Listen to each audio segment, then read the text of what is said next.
Ladies and gentlemen, as you may be aware, John Campbell, former Kingsport City Manager and Petworks Vice President, served as chair of an extensive search and selection process for the Kingsport Local Animal Shelter's Executive Director position. This involved his reaching out to multiple state officials and national collections to find the very best qualified candidate to help take care of animals in our local shelter. Petworks is more than a building and a dog park. It is a reflection of who we are as citizens. It is my pleasure today to introduce our special speaker, Michelle Watts, who is Executive Director of Petworks Animal Services. Michelle is native to our region. She attended Boones Creek Elementary School and Davy Crockett High School. Her collegiate studies were at ETSU and Tusculum University, where her primary area of concern and study was business management. She is a dedicated and compassionate professional with over 22 years of experience in nonprofit and the corporate business sectors. She is highly skilled in administrative management, problem solving, and effective communication strategies. Michelle's strengths are demonstrated results in the development and the implementation of policy and procedures, relationship building, training, fundraising, and cost-effective management. And Michelle, ladies and gentlemen, is passionate about helping animals in need. She is the former executive director and co-founder of a not-for-profit 1 Acre Cafe in Johnson City. She was instrumental in the development of that as a startup and operation for that organization for over 10 years. She has worked for many years in the education system and the corporate business sector. Before moving into her nonprofit work, she has an extensive background in administration, service learning, volunteer coordination, event planning, and the implementation and logistics of human services and resources. Being a part of 1 Acre helped her learn how community members can work together to support each other and to make their communities stronger. This is a unique and a major talent that she brings to Petworks and our community. Included in Michelle's board membership and volunteer service is her service as a former member of Leadership Greene County and her membership on the One World Everybody Eats Board of Directors. Her volunteer service is impressive, ladies and gentlemen, and she has given the additional insight of the development of new training protocols for our Petworks volunteer programs. Her volunteer services includes the Greene County Humane Society, Crestview Animal Hospital, Wildlife Transport, Domestic Travel Transport, Wonderfully Made, and Loop Volunteers. In her brief time as our executive director of Petworks, Michelle has hired a new operations manager and trained additional staff and implemented new training procedures, software programs, streamlined procedures for safety, efficiency, accuracy, and effectiveness. And she's developed new HR policies and procedures. In summary, ladies and gentlemen, she has improved the culture and the practice of the organization. Michelle is known to her friends somewhat as an amateur photographer, a lover of all things in nature, and she enjoys spending her time with her loved ones, which includes her daughter and her niece, although that niece is considered as a second daughter, and of course her own fur babies. As you will recall, again, Petworks is more than a building and a dog park. It's a reflection of who we are in this community as citizens. Ladies and gentlemen, the community is blessed to have Michelle Watts in this leadership role. Please join me in welcoming her. Oh, gosh.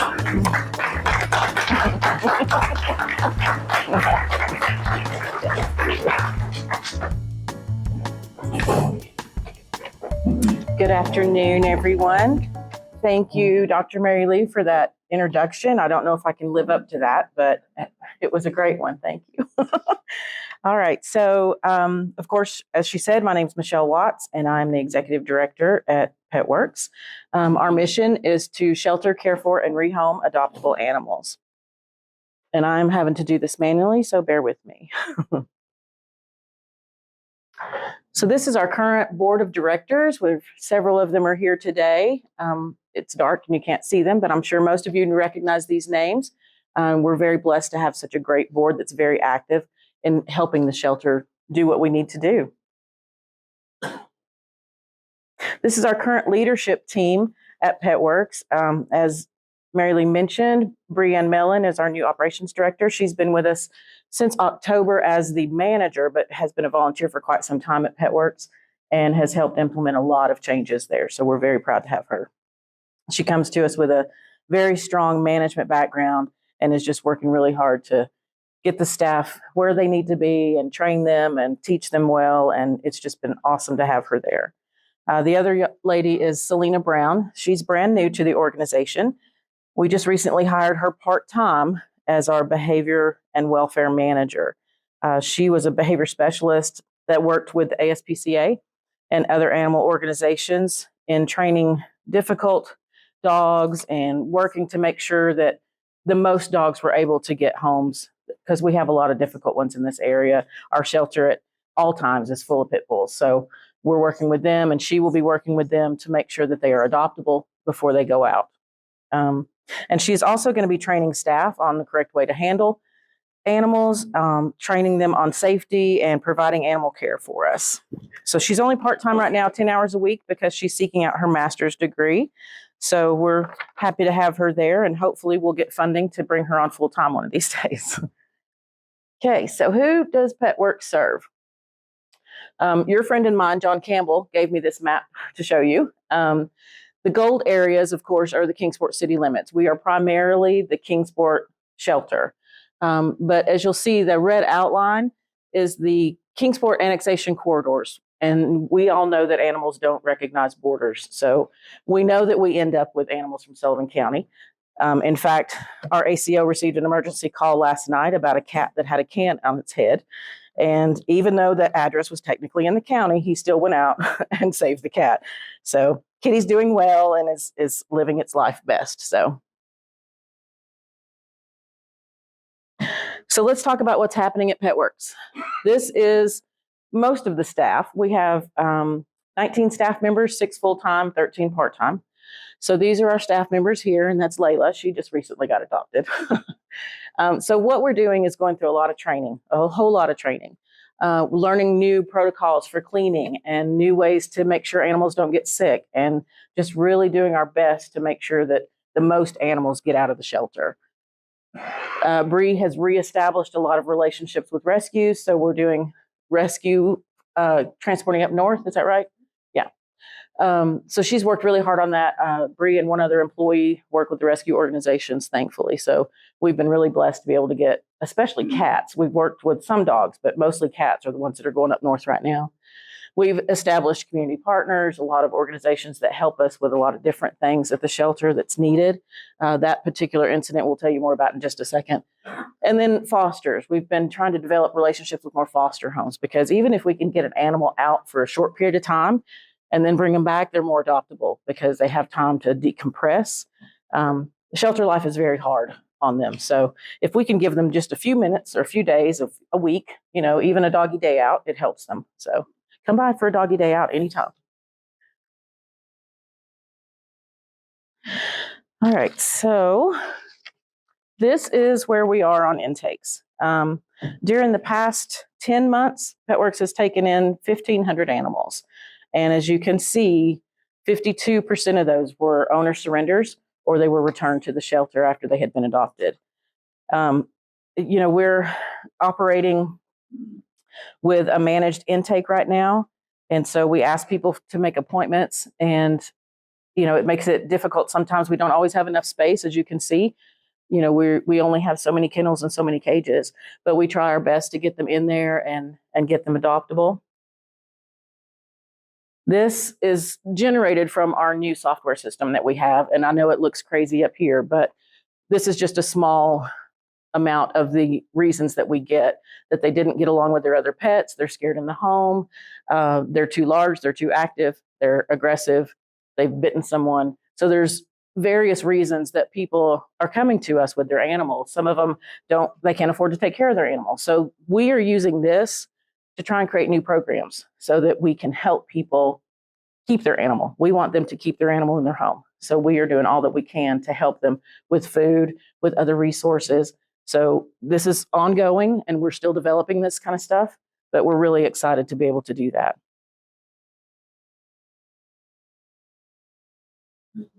So this is one of the challenging situations that we had. There were 55 animals here, 36 dogs, 11 birds, and 8 cats in one home. They were all living inside a home, and the owner passed away. So our staff worked with Dr. Andy Straley's office, Sullivan County Shelter, a couple others that helped us with making sure, Margaret Mitchell, wasn't it?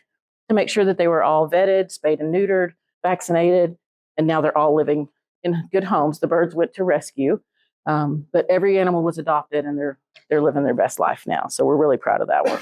And we're proud of the community, other agencies, organizations for stepping up and helping us with that. Because that's really what it's going to take for us to be successful, is just to have those folks helping us out. So live outcomes. A live outcome is an animal that left the shelter alive, obviously. So we had 1,274 during that same 10-month period. 64% were adopted, 8% were reclaimed, 9% were rescued, and 16% went to foster homes. And the reason that this is important is because it goes into everything that we are doing to try and make animals adoptable. And we really need the community to help us with that. We need foster homes. We need volunteers to come out and socialize the animals. We just need your help. And we'd really appreciate that, because it really does take a village to pull off what we're trying to pull off. Yesterday, I was just talking to Bree yesterday during that storm. She had 7 dogs come in, wasn't it? Yeah. Within 2 hours, and got 5 of them out just because she knew most of the owners, because they were sometimes repeat offenders, as we'll say. But she even herself drove 2 of them home. So we're doing everything we can to keep them out of the shelter. So one of the hard questions that we always get, are you a no-kill? So I just wanted to talk to you about what is a no-kill shelter. No-kill doesn't mean no-kill. No-kill in the industry standard means that 90% of your animals leave alive. And for instance, if you have 2,000 intakes and 200 of them die from illness or injury, or they're euthanized, then you're still considered a no-kill shelter. So in all intents and purposes, some months we are no-kill, some months we're not. In April, we were at 89%. So we're 1% away from being being a no-kill. But it's a common misunderstanding in the community, and we get asked that question every day. But, for many months, it's ebb and flow. Right now, it's kitten season. People are bringing us sick kittens. We're trying our best to nurse them back to health. But that's one of the things that happens with us, is that we get so many sick animals, and we just can't save them all. And when you call us that there's an aggressive dog out there, and we need to come and get that aggressive dog, and a lot of times it won't make it back out of the shelter because it's too aggressive, and we don't want to take that risk for you and put that dog back out in the community. We get some pushback from community members on that, but it's very important that we keep our community safe, keep our staff safe, keep our volunteers safe because of aggression.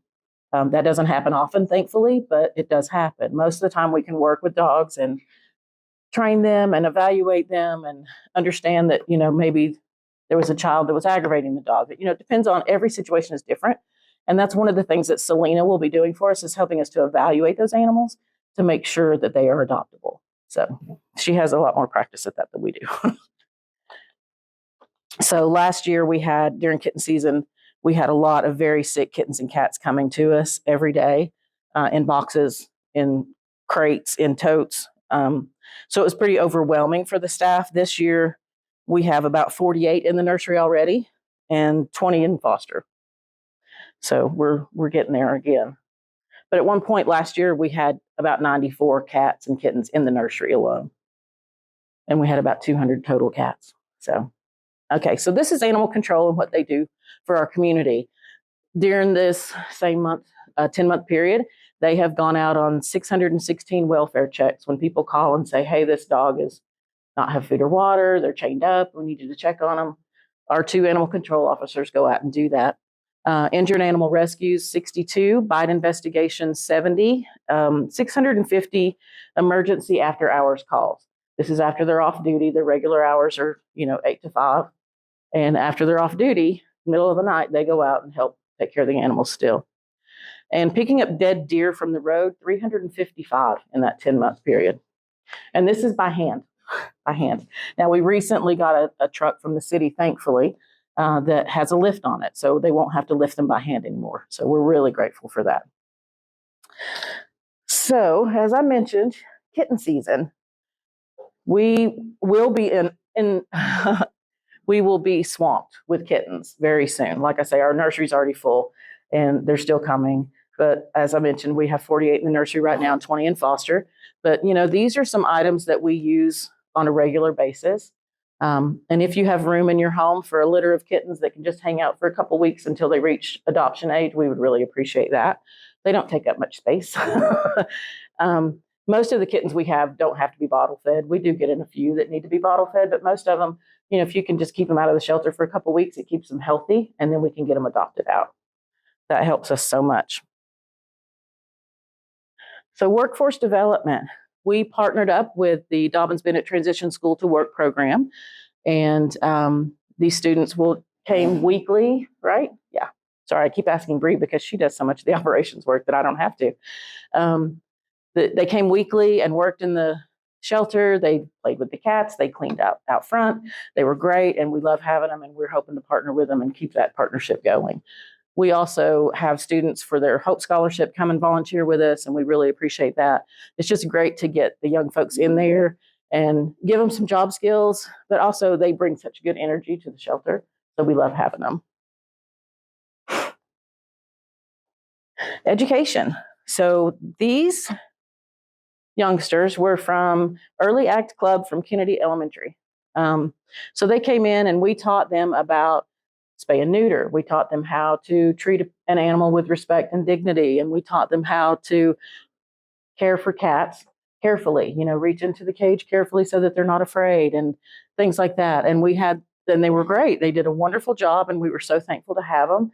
And, we just love educating students at a young age. If you can catch them at a young age and educate them on how important it is to be kind to animals, it makes a big difference in their life when they become adult.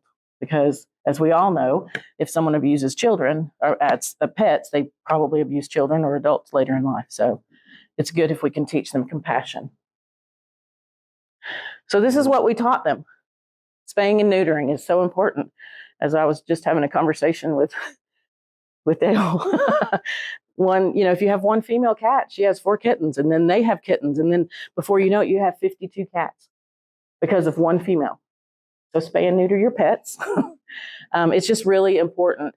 And people think, well, it's a male. I don't have to neuter him, but that male's going to seek out another female, and he's going to make that possible. So that's what we were teaching the students in a very gentle way, of course, because they were kids.